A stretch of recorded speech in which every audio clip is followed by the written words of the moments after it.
All right, let's talk taxes because some pretty big changes are heading your way for the 2026-27 assessment year. It doesn't matter if you're salaried, run a business, or you're an investor. There are new rules you really need to get your head around. In this explainer, we're going to break down everything that matters so you can make the smartest moves for your money. We're just going to jump right in with the one number that is absolutely everyone talking: 12 lakh rupees. Seriously, this figure is right at the heart of the biggest shift this year. So this naturally leads to the big question, right? Can you really earn up to 12 lakhs and pay zero income tax? Well, the short answer is yes. But, and this is a huge but, it all comes down to a critical choice you have to make. So, how is that even possible? Well, to get our heads around it, we need to talk about something called the new tax rebate. This isn't just some blanket exemption for everyone. It's a specific benefit that comes with its own set of rules.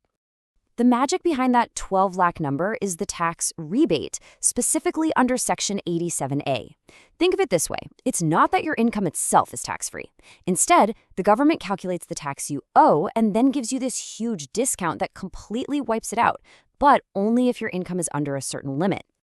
Okay, and here is the catch, and this is absolutely crucial.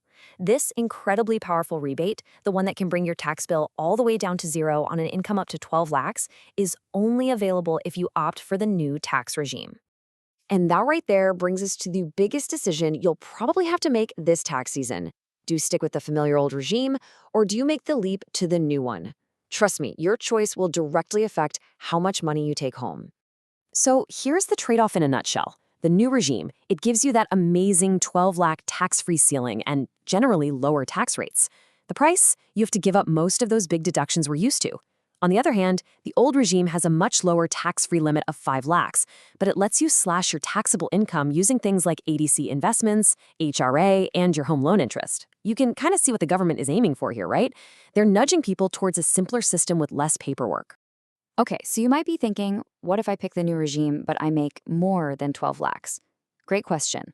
If you cross that threshold, the rebate vanishes, and you start paying tax based on these new streamlined slabs. As you can see, the rates are generally a bit lower than the old system, which is definitely part of its appeal.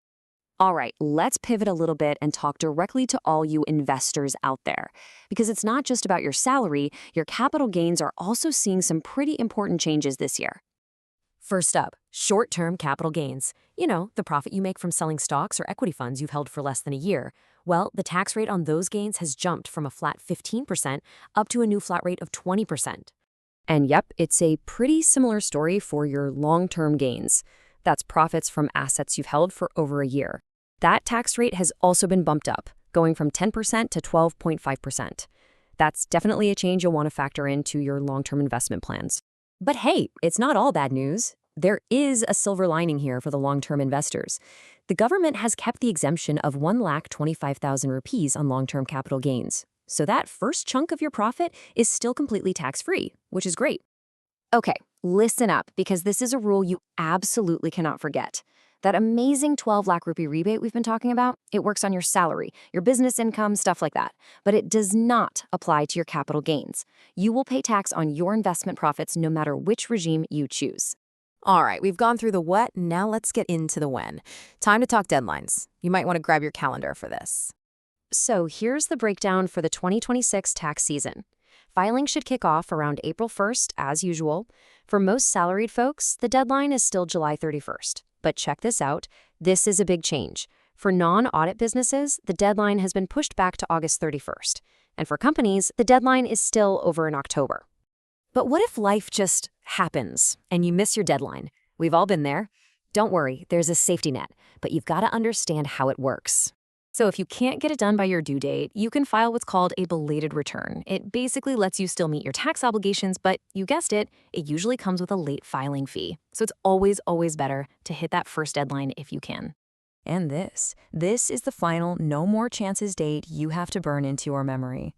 December 31st. That is the absolute last day you can file a belated return for the assessment year. After that, the window closes for good. So after all of that, we land right back where we started, with that one big question. You've got a higher tax-free limit in the new regime, but all those valuable deductions in the old. What's the right call for you and your finances? Let's boil it all down. The bottom line is this. If you don't really have a lot of deductions and your income is floating around that 12 lakh mark, the new regime is probably going to be a no-brainer for you. But if you're someone who really maximizes every single deduction, ADC, HRA, home loans, the whole shebang, then doing the math might show that the old regime still saves you more money. The choice is all yours.